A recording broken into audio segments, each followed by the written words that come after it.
Hello and welcome. You are listening to episode 110 of the Nearly Men Video Games Podcast, coming to you live on Twitch from Scotland on Thursday, 2nd of June 2022.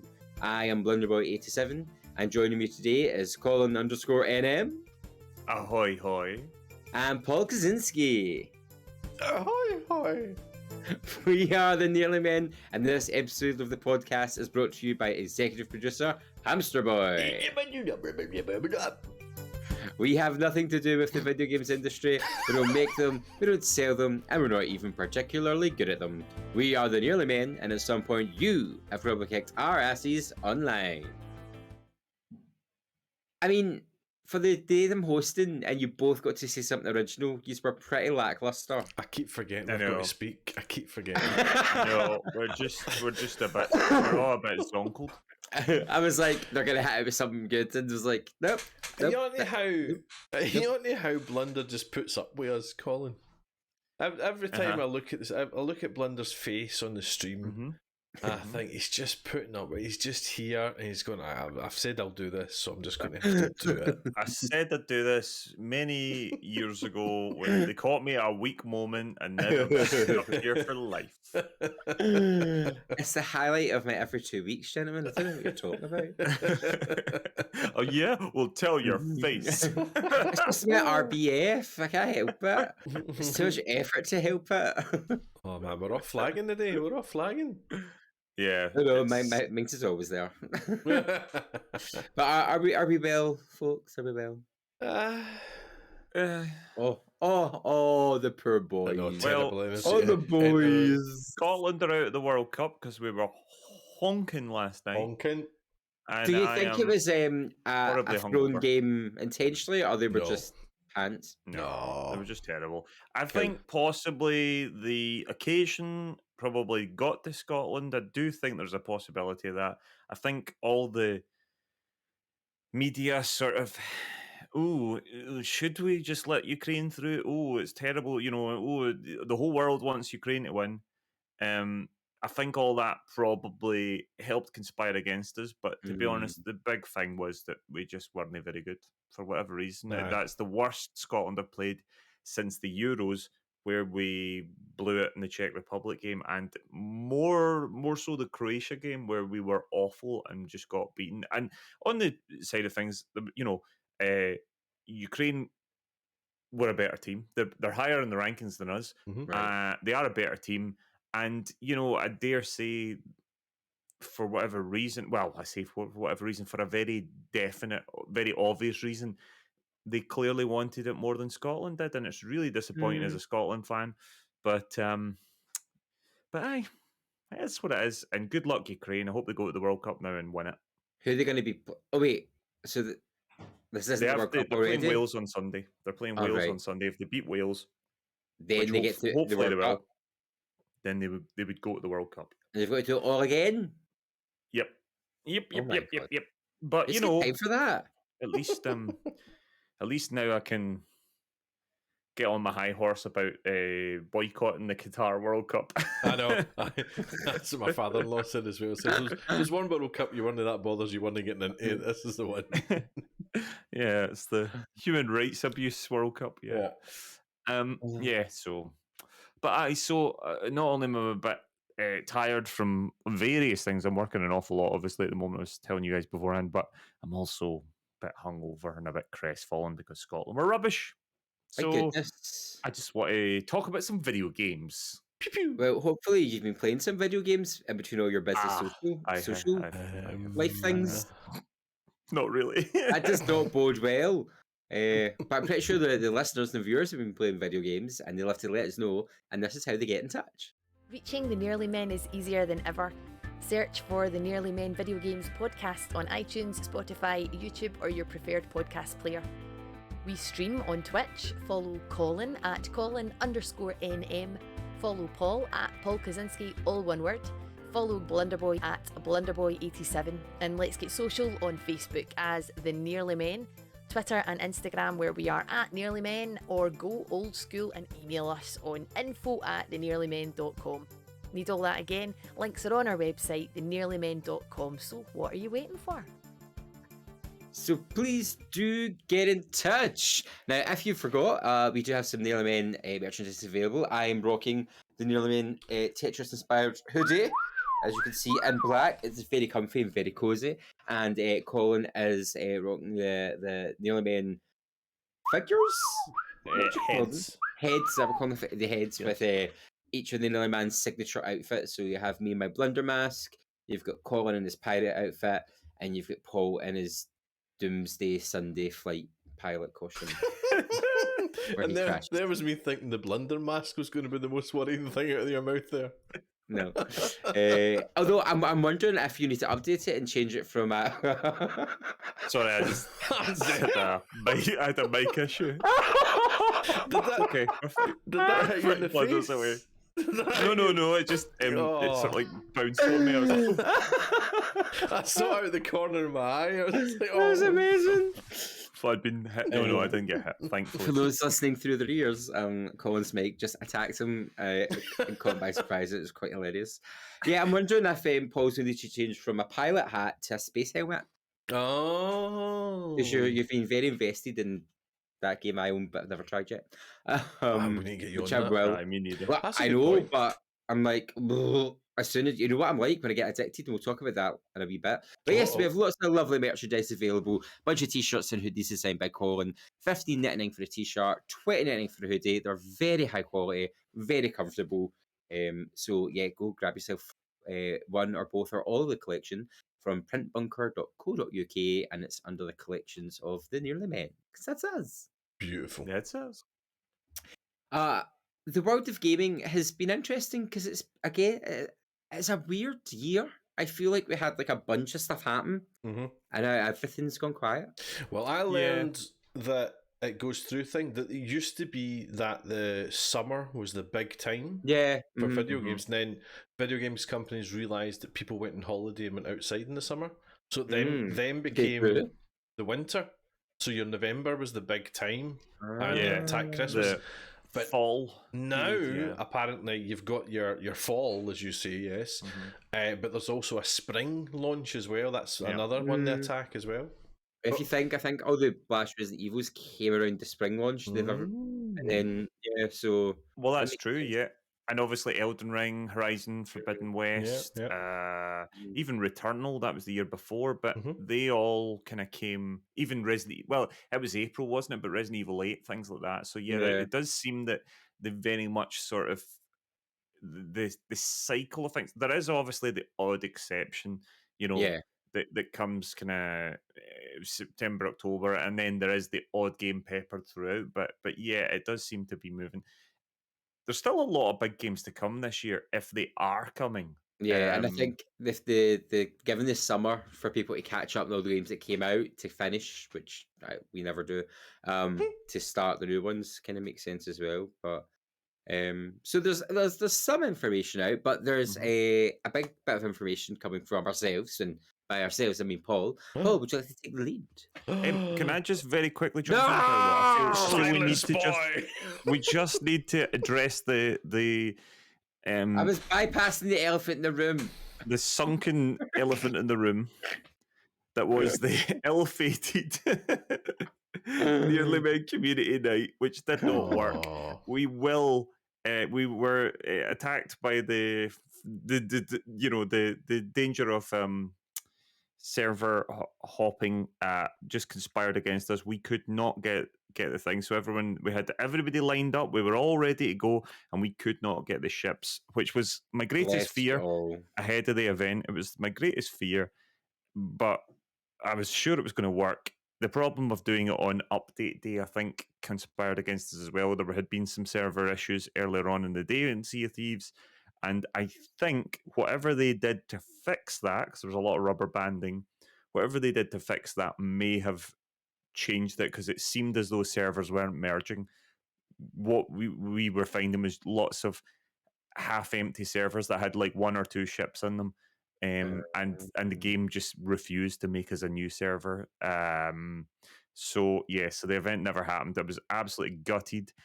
It will be back at some point. We will get a date for it, and the people who were involved last time will give them a shout.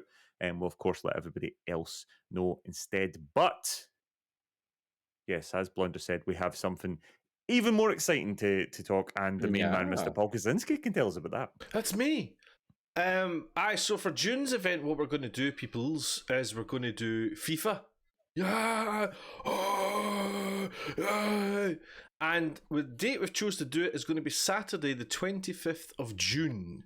Saturday, the 25th of June, and it's going to be all day. There's no times as of yet, but it will start in the morning and probably go on to evening time, depending on how many people are involved.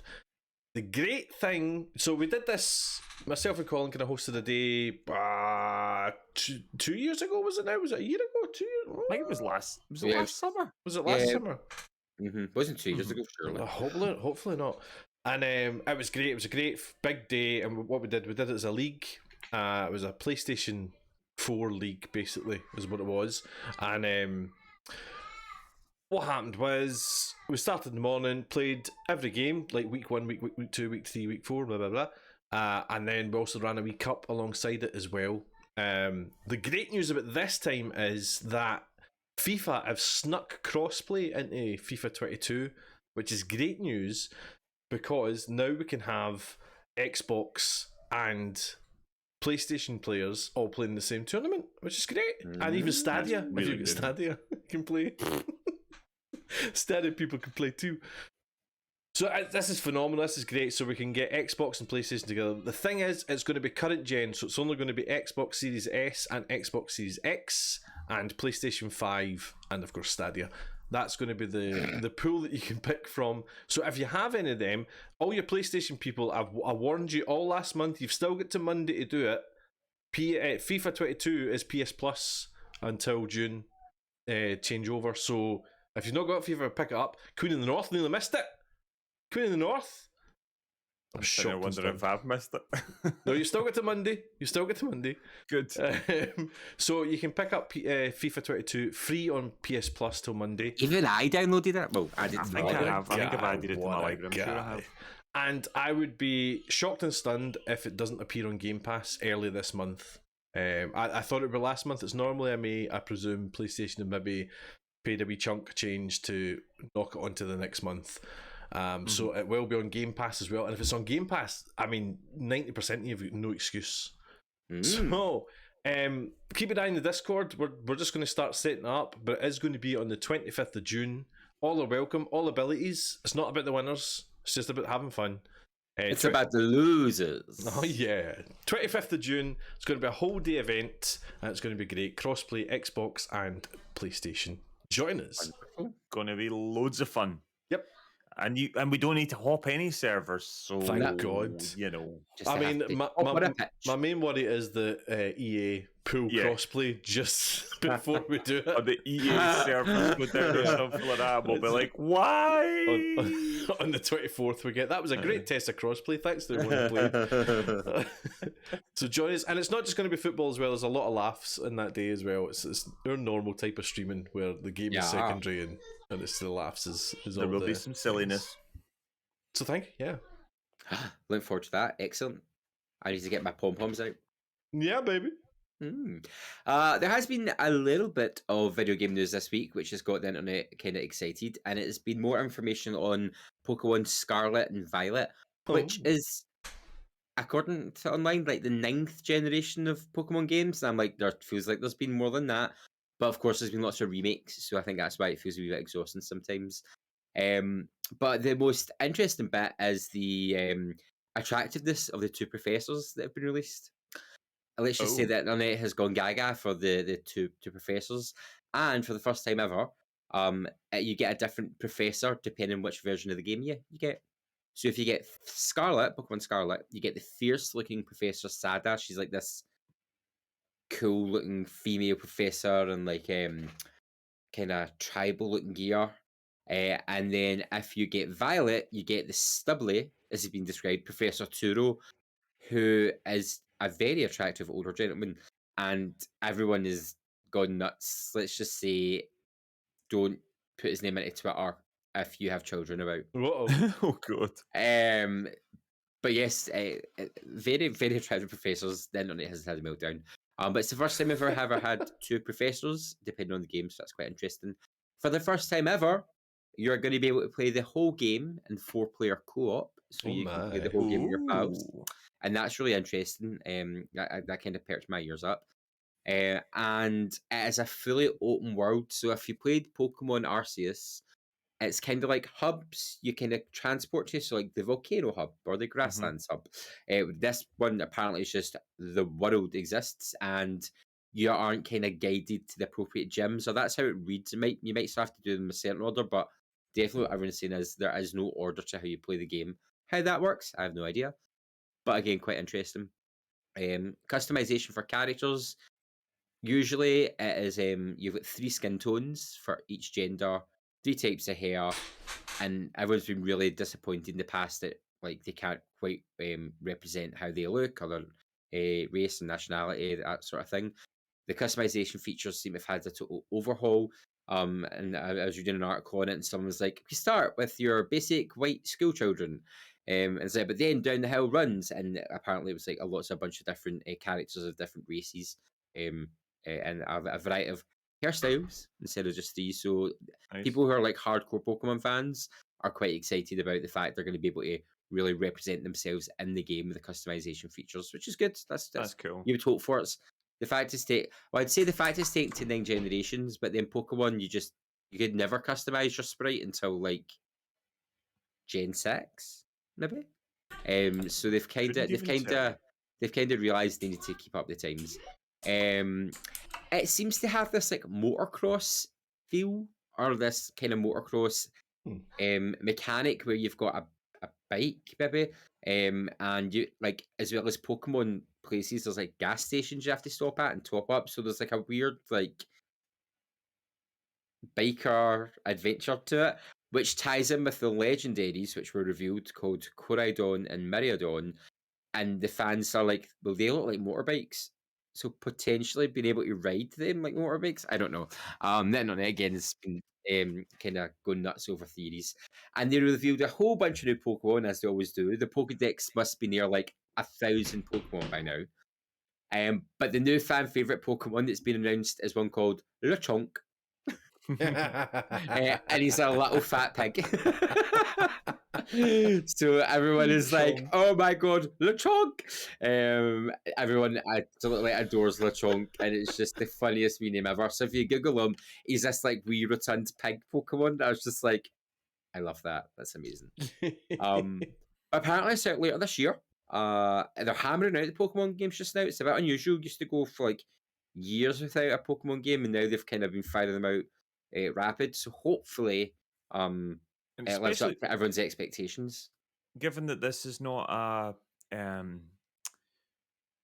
you said, there's a lot of re-releases. The Pokemon games have had a wee touch of the Capcoms about them over the years, so constantly re-releasing versions of their games and what have you. So yeah, the fact that these seem to be some new Pokemon games, and as you said, then adding to the Pokedex and all that's very cool. Because Arceus was only like, what, 6 months ago, 7 months? I'm pretty sure I got it about Christmas, and I was playing it when I was wasn't long at all. Up here in like the hotel myself, because I was like, like Pokemon takes up all your time.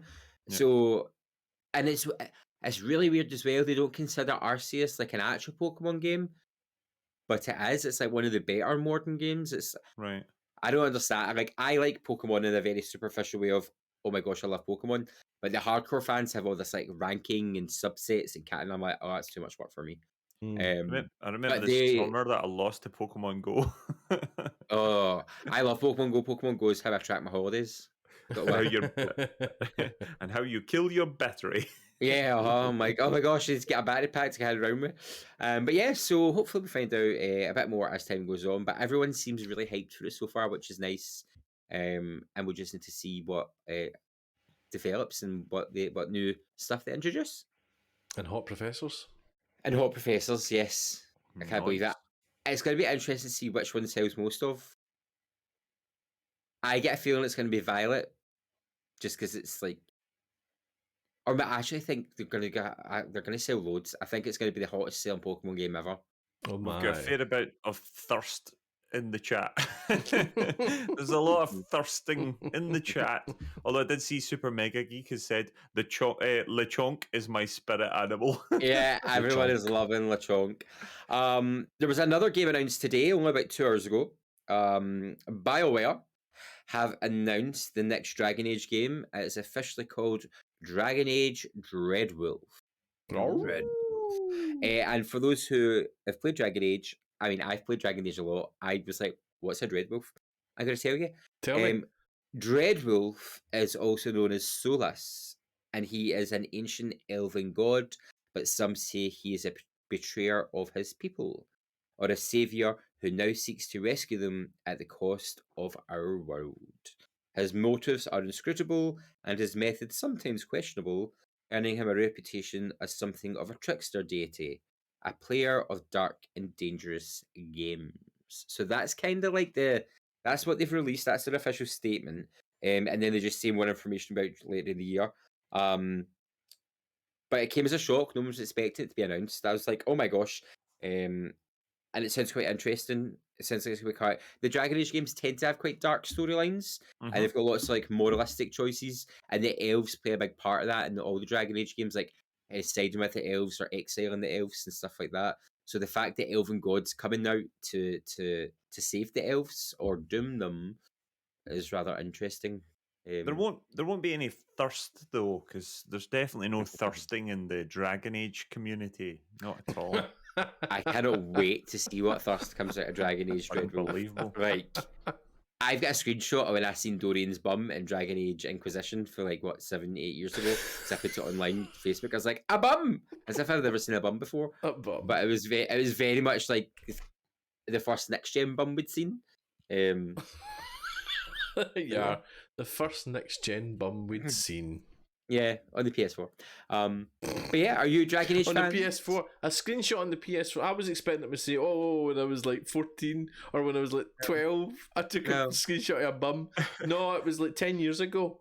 Yeah, I guess saved my flat. Friend of the podcast, original Stephen, 90% of his content seems to be screen caps of bums. I mean, I really shouldn't do him dirty like this here on the podcast, but yeah, he would not argue with that. Guilty. And I know Heck and MG tagged them in the announcement. Yeah, and they were just like, yeah, the thirsting started. Loves Dragon Age. I have to say, loves the thirst of it. There is one other game that also I saw US83 mentioned in the chat, and I don't think we've properly discussed this, but this year, there's a new Monkey Island game. Oh, so there is. We mentioned the that. Return. We mentioned that a while ago. Yeah, because I asked if it was a sequel or a remake, because I never know what a Monkey Island. It's just been that long ago, but you know, I hadn't realised it was coming this year. And it's, of course, Ron Gilbert has made it as well, so that's exciting. His tweets have been very funny. His tweets are like things like, I don't know if you've heard, but there's a Monkey Island game coming out. He just keeps posting that every now and again. I love that. Just get it out there. It'll be very exciting. I am excited about that. That's going to be... As a resident Monkey Island expert, I look forward to your review on that. Thanks. Yeah. Yeah. Well, yeah, you don't talk of it too much, but Colin... I played them when I was a Wayne. You've played everyone when you're a Wayne. You're a dinosaur. All right. I know. What's he like? Right, ready for some subbies? Subbies! Okay, on Game Pass Editions, 1st of June, you're getting For Honor Marching Fire Edition on console, PC, cloud. 2nd of June, you're getting Ninja Gaiden Master Collection on console and PC. 7th of June, Assassin's Creed Origins, console, PC, cloud. Chorus, console, PC, cloud. Disc Room, console, PC, cloud. And Space Line from the Far Out on console and PC. And then 21st of June, Shadowrun Trilogy on the console and PC. But FIFA's going to be in there somewhere, people. Somewhere. Don't you make promises you can't keep, mate? 7th of June. 7th of June. That'll drop, right? There we go. Okay. Everyone that got that 7th of June. If he's wrong, he'll share Mars Bar. Right. Games with Gold. May the 16th to June 15th, we've got The Inner World. June the 1st to June the 15th, Super Meat Boy, your favourite game. June 1st to June 30th, Avon Colony. June 16th to June the 30th, Rascals, and June 16th to July 15th, Project High Rise Architects Edition. I see Bastian's a big fan of the games we go. Yes, he's very excited back there. Over on the PlayStation side of town, you can get, we're still able to get God of War on the PS4, Naruto to Boruto Shinobi Striker on PS4, and then on the PS5 and PS4, you've got Nickelodeon All-Star Brawl, and that's for June. Can we still? When does that change? It's next Tuesday. Tuesday. So it's FIFA until next Tuesday. Next Monday. So next Monday you can get FIFA, and then Tuesday you can get God of War, Naruto to Boruto Shinobi Striker, and Nickelodeon All-Star Brawl. Oh, I say that second one again. Naruto to Boruto. Very good. I mean, that's good. I didn't flinch at all. All right. So, by the way you said that Super Meat Boy was our favourite game, it kind of implied it wasn't. I think Super Meat Boy is a brilliant game. It's just... Oh, no, you loved it. It's the frustration. It's so funny. Oh, it's not something to do when you've got when you've been up for like 18 hours. 18 hours into a stream. That's what made it so good. We were losing motor skills. That's a pants month, by the way. Difficult. Sorry. Oh, no, June?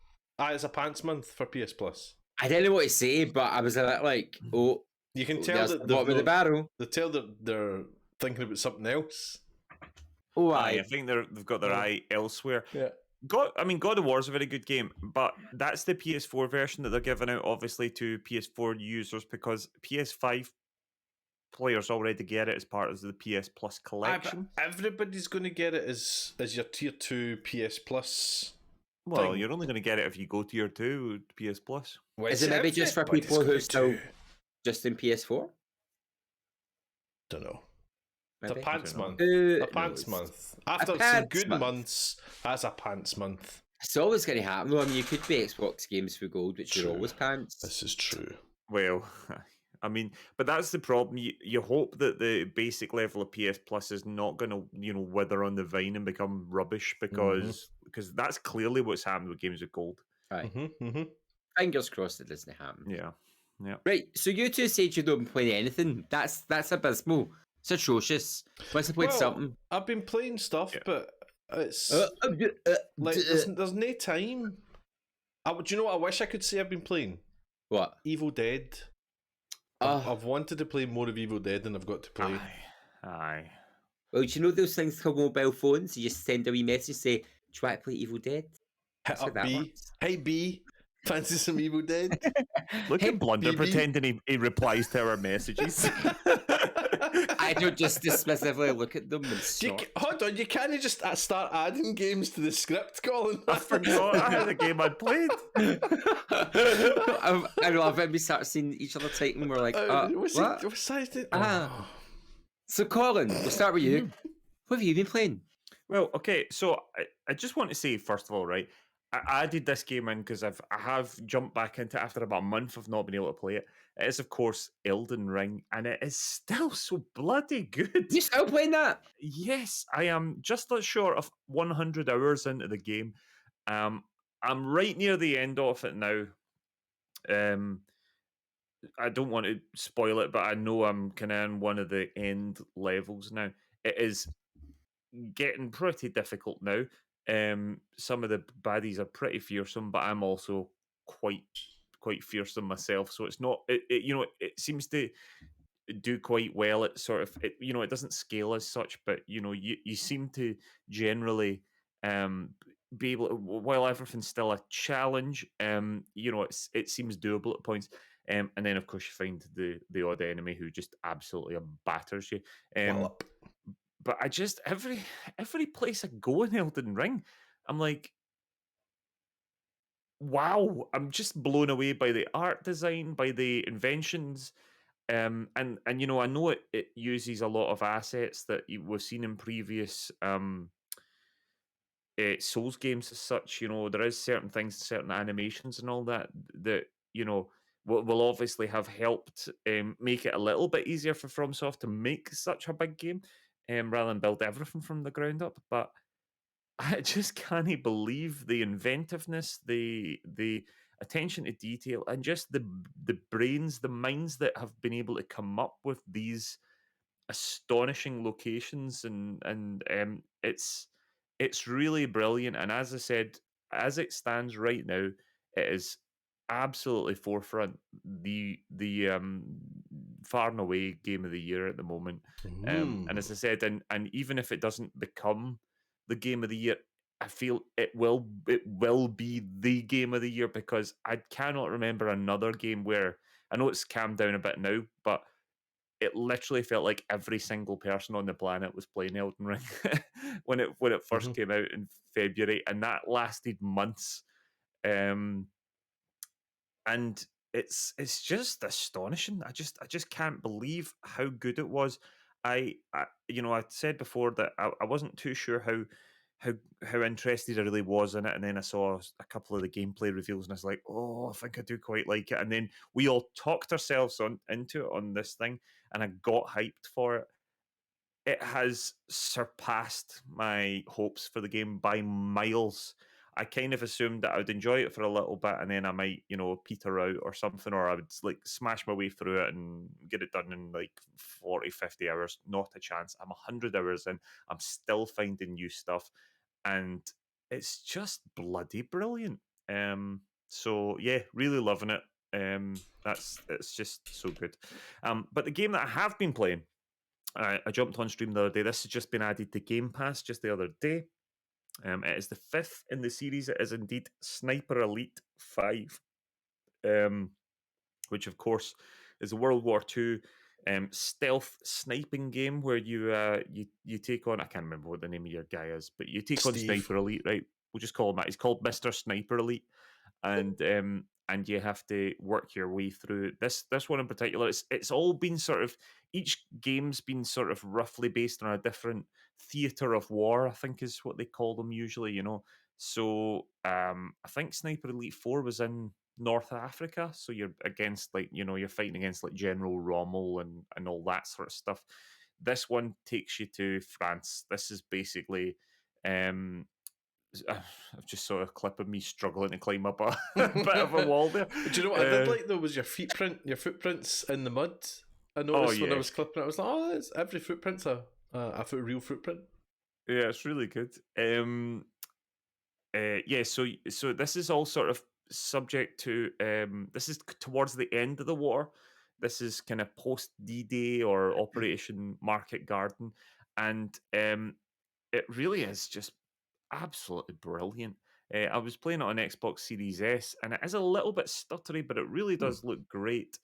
And yeah, I mean the bullet physics, the X-ray kills, all that sort of stuff is just fabulous fun. And I really, really enjoyed it, and I also just love the madness of it. It can you can obviously have a lot of fun and lots of silly stuff, and of course there's testicle shots and various other things that you can do, which are hilarious and horrific. But it can also just go remarkably Pete Tong at times, which it did happen to me in a bunker. I'd done so well; it had all been so stealthy, and then ended up basically killing the entire Third Reich with machine guns because I couldn't do anything else. Yeah, I really enjoyed it. And what's really interesting is this game, now they have an invasion mechanic, much like you originally would have experienced in the Souls games. Subsequently, in things like Deathloop, it's very like Deathloop. I would say it's more like Deathloop than the Souls games as such. Because basically the players play as a German sniper who comes in to try and counter snipe you and track you.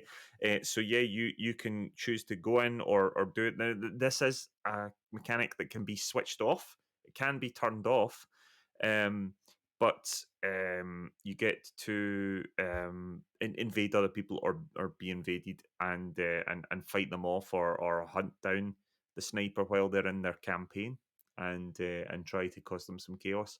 I've not had a chance to try it out yet, but I think it's a really cool mechanic and I'm quite excited by it. I just need to get good first before I try it. But yeah, no, I really liked it, and I'm definitely going to have to try playing some more of it at some point. So I enjoyed watching. Nice. I watched you stream this. This was good fun to watch. Yeah, I didn't realise it was an actual game, but I just thought you looked through like a sniper the whole time and shot folk. I didn't realise you got to run around and do stuff. No, yeah, you go around, you do stuff, but it's also, I mean, obviously the sniping's a big bit of it, but you can sabotage vehicles or generators that will like kind of backfire and cause noise that you can then use to mask your gunfire. You can booby trap bodies, so if you snipe a guy, you can then use a grenade and booby trap his body, and when a sentry comes along and finds the body, they'll go to check on him, and you can potentially blow them up. There's also various optional stuff. So this particular bit that we can see just now, I'm working along the beach to assassinate a German general. That's the thing I need to do.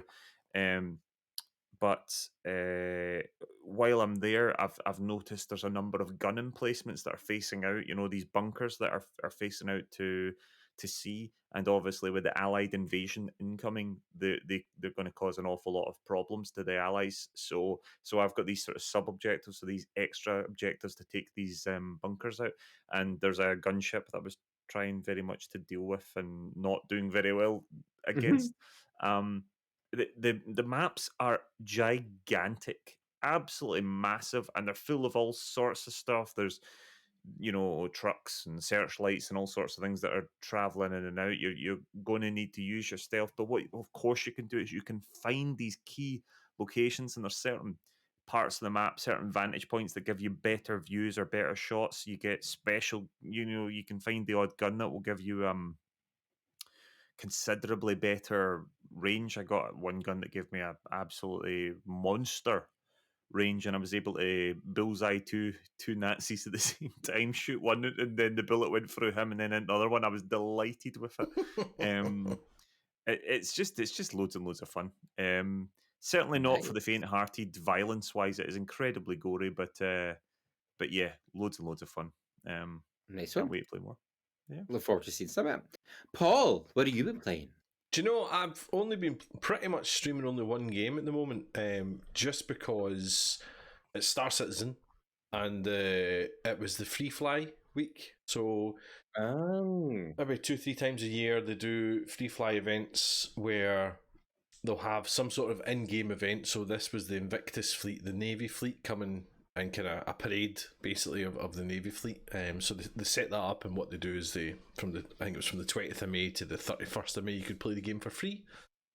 And so I decided just to stream that every day and be part of that event. And kind of what they do is they have a big hall that you can go to, like a big expo, and each day or each couple of days they change the ships that they're showing off, and you can rent them and try them out and fly them and things. Yeah, cool. With the purpose of them wanting you to buy them with real monies. But it's lovely. It's a really nice event, and what happens is it's always very, very busy, so the servers start to have issues. So it was very buggy for the past week or so. But it's still great fun, and hopefully a lot of new people. They had something ludicrous like 10,000 new players over 2 days or something that was ludicrous.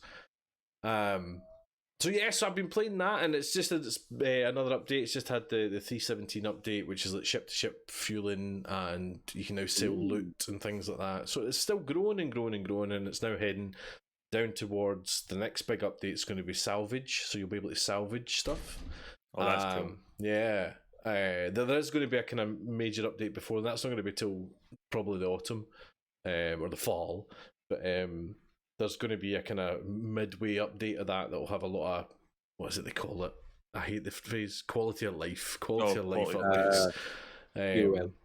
So yeah, so I mean, it's great. It's just I'm still playing. I'm still really, really enjoying it, and it's just one of these games. I keep saying it, but it just scratches all my gaming itches, and it's great fun, And the other day, me and Jabrias hooked up and just got up to nonsense and just had fun, basically. And it's just this kind of, it's not quite a sandbox world, but it is in a way. I think you would say it was. You can be fair with that, yeah.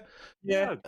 I'd allow that. It's great, you can get first-person shooter missions, so you can tool up, you can get your armor, you can get your guns, go into a bunker, shoot a few guys, loot the place, and go and sell the loot. That's the kind of gaming loop now with that. But what was great was me and Jabrise went with nothing. We just went with our spacesuits essentially and tried to get guns there and different things like that. So you can play it in different ways, and it's just great fun, and it's just this world that exists that really sells it to me.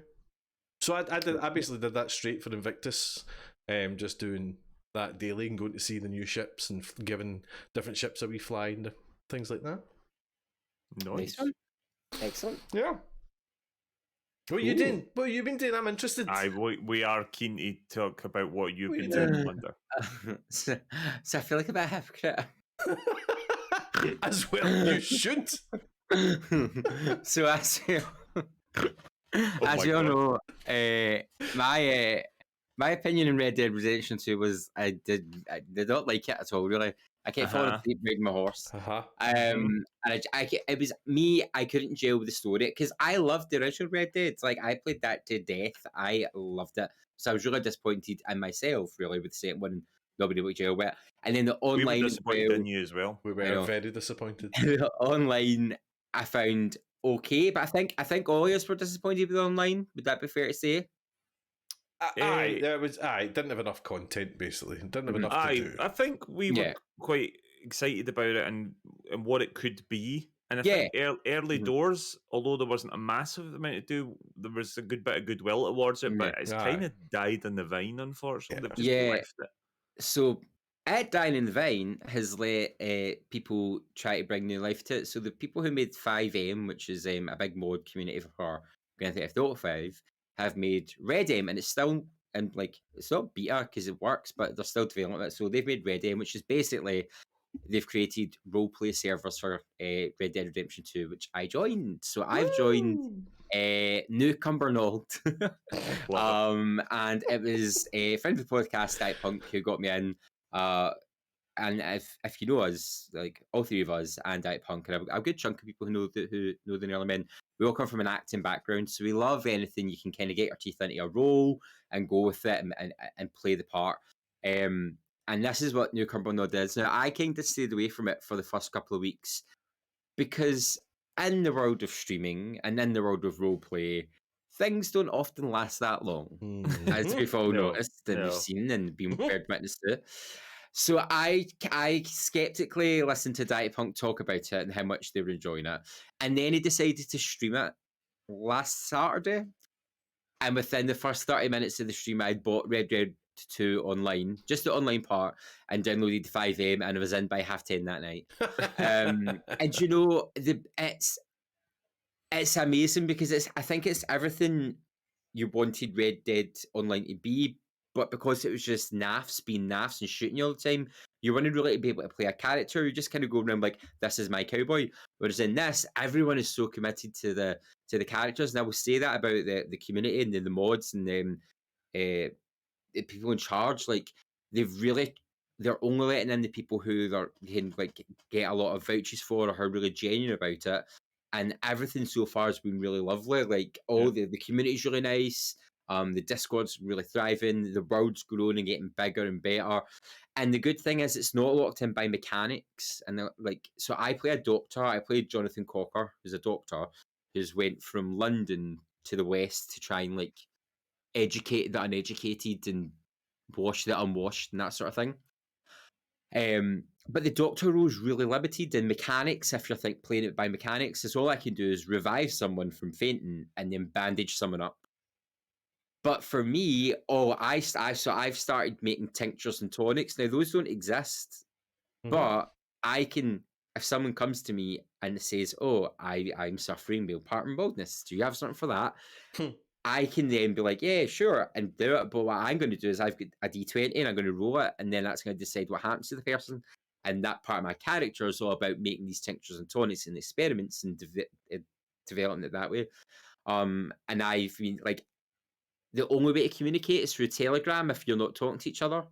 So I think the world is there's so much to do in the world because it's the past. Phones don't exist. fast cars don't exist. Mm-hmm. You've got to buy a horse and take it everywhere. They've taken away the aiming reticle for the gun, so you need to practice aiming your gun. I can't shoot for trophy. I kept getting attacked by wolves, so the sheriff gave me a gun to scare them away, but do I hit anything? No. I shot a rabbit last night and almost fainted from excitement. And it's just lovely. And then last night, there was a massive storyline leading up to Sisika, the prison island, getting opened up. And I somehow ended up involved, being the doctor, having to go along and, like, cure people. I will not cure, but, like, deal with their wounds. And at one point, I was in Blackwater, because that's where I'm based, the civilized society of the West. And this wagon of people crashed through the city centre, and they all got dragged into the bar, and they'd all been shot. And as I'm trying to heal them, and the role play was great, because obviously I'm not actually suturing wounds, so I'm going like, oh, right, I'm going to stitch you in 3, 2, 1, go. And then they're reacting. So, I mean, everyone's commitment to the role play is wonderful. But I ended up following the marshal and some people looking for an outlaw, and there was a big gunfight. I hid behind a rock the whole time, like, I don't know what I'm doing. And then they got this outlaw and they dragged him to the pier to take him to Sisika. And then I heard a conversation I wasn't meant to hear. So now I need to try and decide what I'm going to do with that. And I already approached someone to say, I don't know who you trust, but this is what I heard. Nice. And the nice thing is, there's all these big storylines going on, but you don't need to be part of that. You can start your own storyline. So, like, there's people who are playing the Wild West version of Danny DeVito and Arnold Schwarzenegger on Twins. And their whole plotline was trying to find each other, and that's just ridiculous shenanigans going on. Everyone's got their own wee lives happening, and they're not too worried about being drawn into the big overarching plot. And I think that's why it's so nice, because you can make your own things happen. I've invented equine bite virus, so I'm going around saying, like, if your horse bites you, you might get this virus where you turn into a horse. Oh. And because it's like what the late 1800s, early 1900s, everyone's like, oh my gosh. And then the server's haunted, which is really just bad respawns, but everyone's going about ghosts and stuff. So there's a lot more imagination being used. So it's really good. I'm really enjoying my time. I have just started a setting character, Barnabas Biggerstaff, who runs the New Cumbernauld Express. So he's the theme here, Blunder, with these. So he's started the only paper that exists so far. Does have a website, newcumbernauld.express.com. So you can go check. And there's if you go newcumbernauld.uk, that tells you who's streaming the game that night. So they've created this lovely big community where you can go see who's streaming, watch it, get involved, join the Discord, kind of see what's going on. So it's really nice. It's the best roleplay community I've been part of so far. And everyone's really friendly and welcoming and like really supportive of one another. But it's really good. It's really, really fun. I'm going on after here tonight. Actually, I need to go do some medical checkups and then write a newspaper article. And it's been really good. So real good fun. So if you like that sort of thing, check it out. And I've got to say, I'm tempted. I am tempted. Very tempted. I'll tell you. Do you know?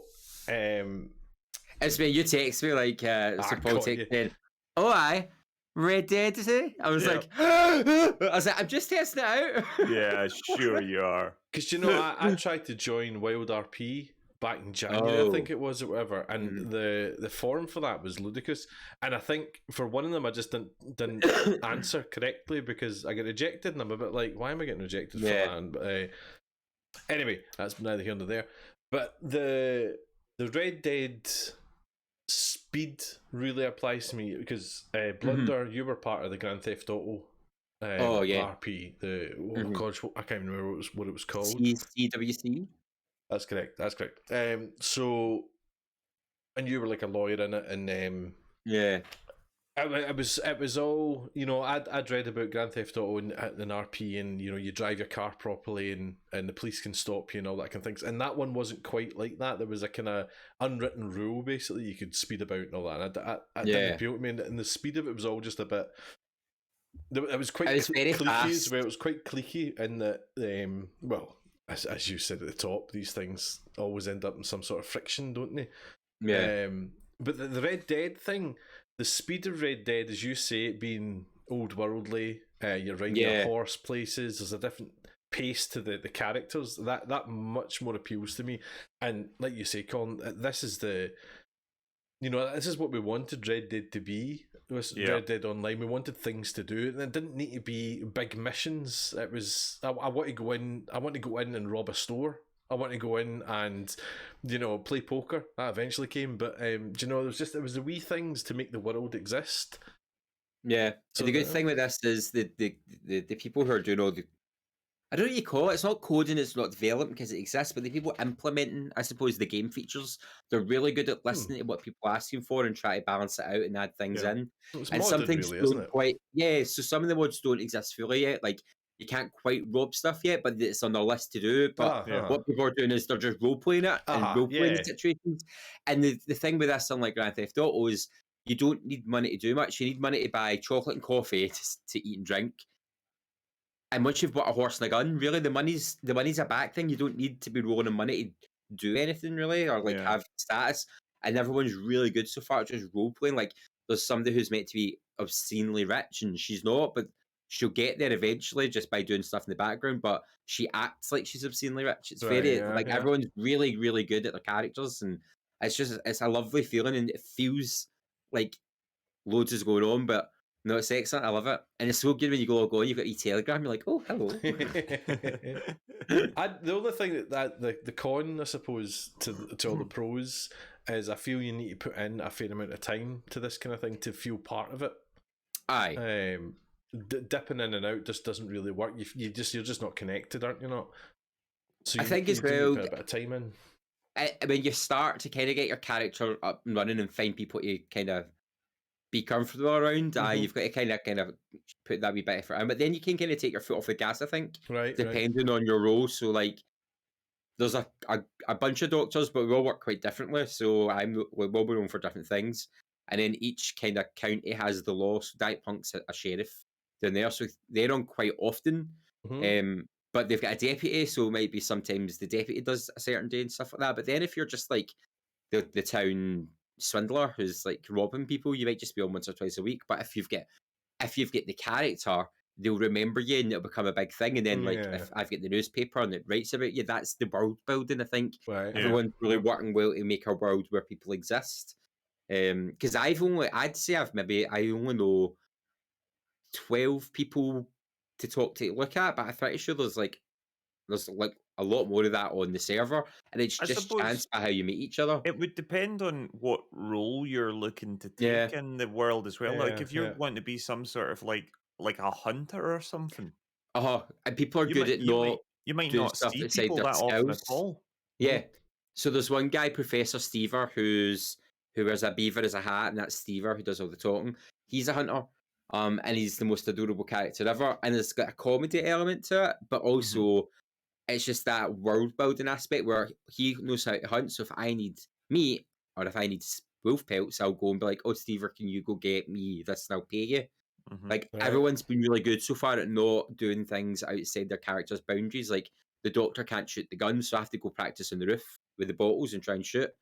And is there a just rock up and be like, give people pelts and stuff? Yeah, so like, Stever, I had a medical call out and I went there and there was a wolf just finished mauling him, so I shot in the general vicinity of the wolf and it ran away, and I got him back on his feet, and then I was like, I'll help you go do your bounty, because you can do bounty hunt missions and stuff. There's lots of jobs to do that aren't just like doctor or law. So I helped him, and then he was like, oh, how much do I owe you? It's like, well, the way my character plays it is I get paid by the state, so I don't take money. So he's like, oh, here's a couple of pelts. So then I sold them and I made money off the back of that. Nice. Right. So there's a good chunk of folk have really got into their minds how the world works and how you build things up. Like a bunch of them can't read or write, so you could offer lessons and then reading and writing and do the whole, this is the letter A. If you're that way inclined, like there's things you can do to kind of just make it all a wee bit better. Like, and I was talking to Steve and I would say words like socialize, and it's like, hey, what's his voice? Like, oh, what does that word mean? Socialize. So I was like, oh, socializing is when you talk to people. So it's like there's all these lovely wee moments, and then I was up to half on last night by accident playing it. I was like, I'm just going to jump on quickly. I did not jump on quickly, but it's really good. I'd say I'm going to stream it again soon, hopefully. So swing by and have a look. But even just jump in the Discord, see what the vibe is, and you only need to buy on Steam the Red Dead Online. Which I think is like $17.99. It's $17.99. And you might be able to get it cheaper on that website somewhere.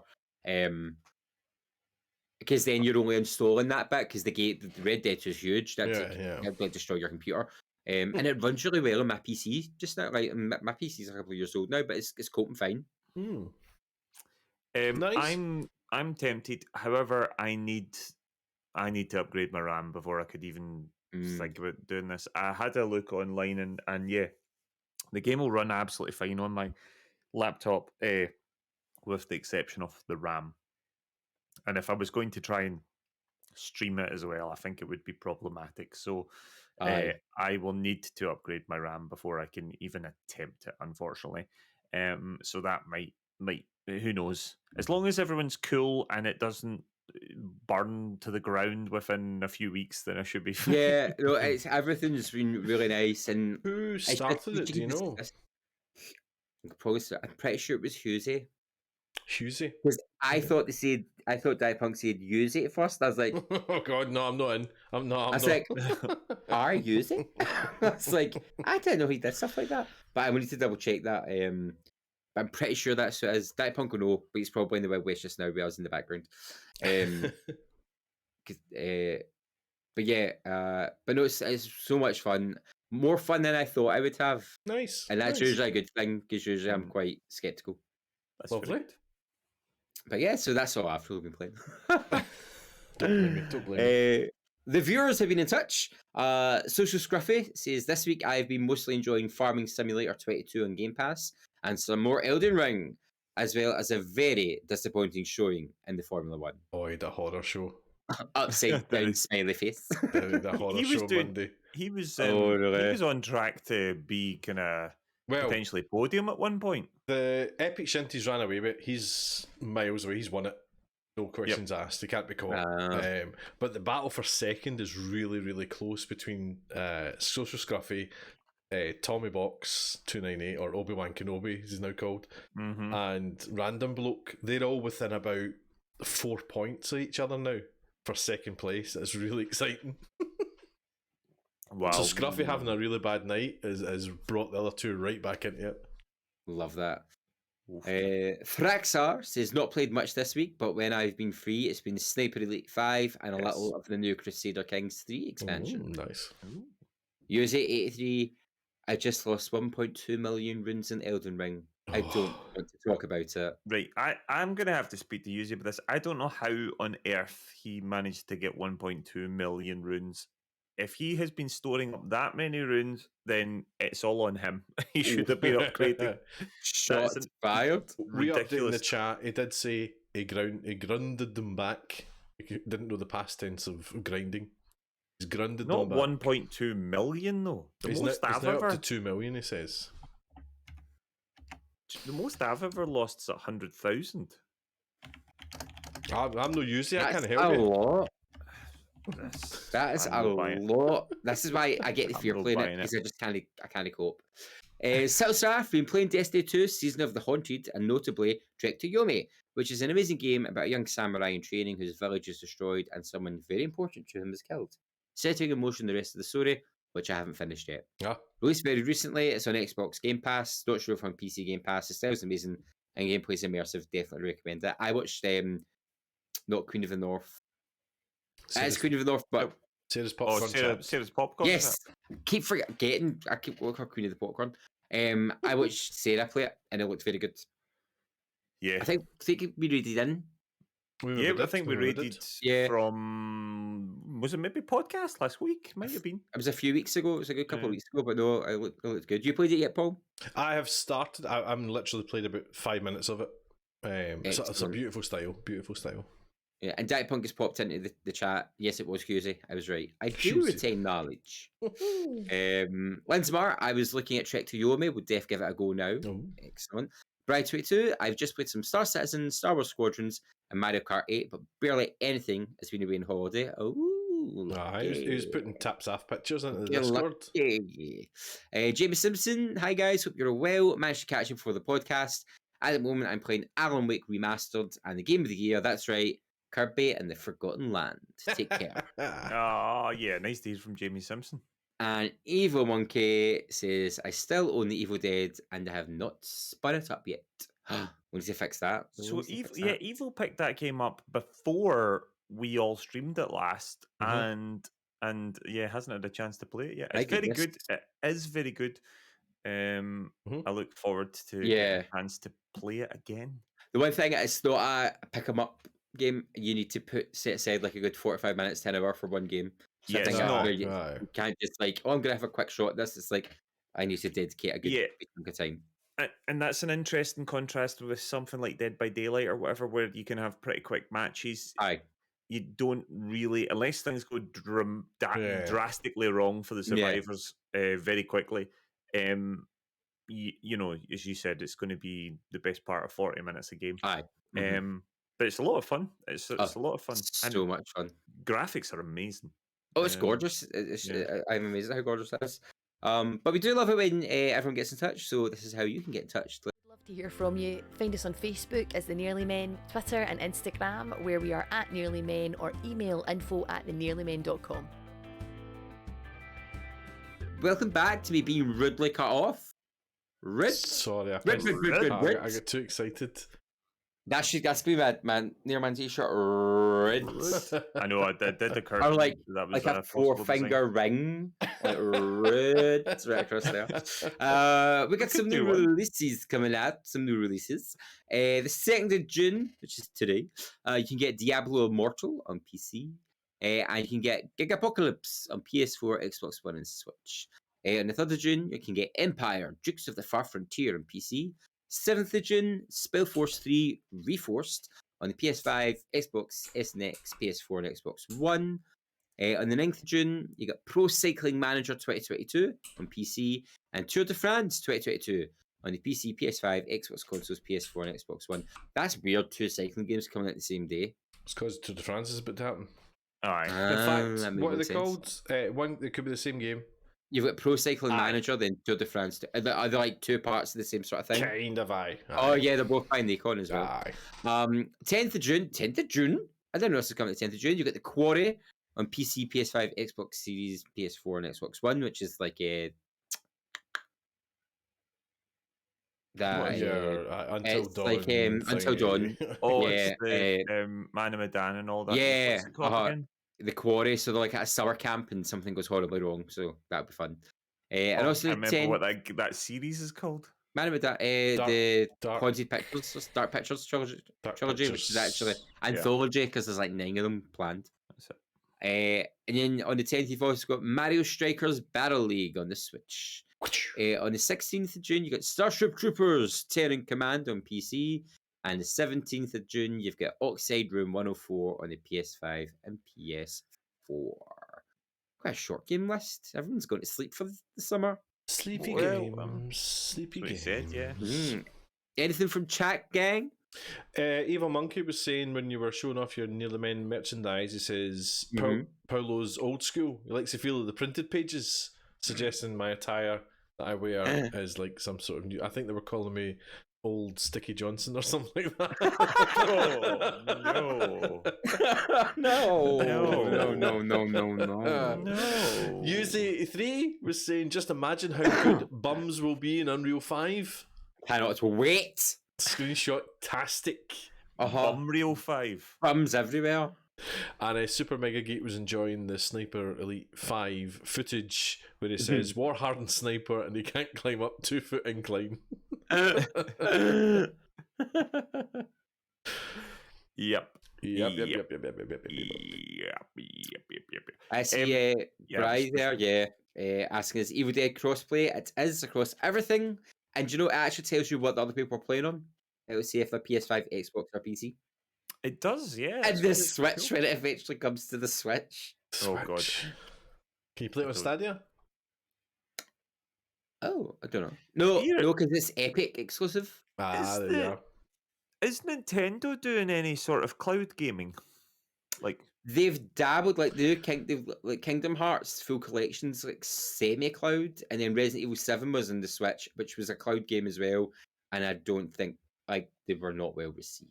Because I'm not convinced the Switch would necessarily have the oomph to to, play something like Evil Dead, because it is quite an impressive looking game. Mm-hmm. But And if I you've do ever seen wonder Dead if by due to some sort of like cloud streaming device, then you might find that something like that would allow it to. well, to play that's the how they Switch. played Resident Evil 7 on it Mhm. because it was too powerful for it. But if you've seen Dead by Daylight on a Switch, it looks like a potato.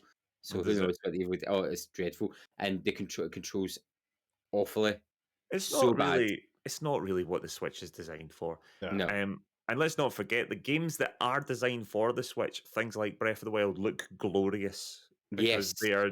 So it's not as though you don't get good visuals on the No, Switch. That's not the absolutely thing. not. Yeah. But you're not necessarily. You're buying a Switch and a PS5 or even a PS4 and a Xbox One before that, Yeah, absolutely. you're buying these for different experiences generally, and generally when they try to put try to port things over to the Switch from the bigger experiences, it's kind of a very different thing. Although Witcher 3 was apparently very impressive considering. I think everybody was surprised by Witcher 3 on it, yeah. But it did take a long time to come. It's still a potato because I got it. Oh, yeah, well, there you go. And put like you're like, swing my sword. Eventually. But anyway, I definitely scratched an itch. Gentlemen, any upcoming streams? I know we're all been busy lately. Look at the face. Oh. I will inevitably be on next. I will be on next week. I am. I nearly said a sweary. I am extremely busy this weekend. So I don't think I'll be on this weekend. He doesn't love you, everyone. He doesn't love you. I've still not even touched the new Sea of Thieves adventure. I've still not done. Who are you?